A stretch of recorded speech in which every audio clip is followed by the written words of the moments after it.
పాలమూరు రంగారెడ్డి ఎత్తిపోతల పథకం వరకు ఒక జాతీయ హోదా ఇవ్వాలని పాలమూరు యువగలం నాయకులు కార్యకర్తలు డిమాండ్ చేశారు.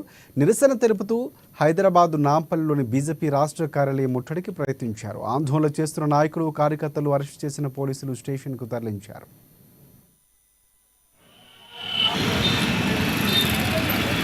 ఏదైతే పాలమూరు రంగారెడ్డి ఎత్తిపోతల ప్రాజెక్టు ఉందో ఆ ప్రాజెక్టుకు జాతీయ హోదాని ఇవ్వాలని చెప్పేసి ఈ పార్లమెంట్ సమావేశాల్లోనే జాతీయ హోదా ఇవ్వాలని చెప్పేసి అలా పాలమూరు యువగలం డిమాండ్ చేస్తూ ఉంది.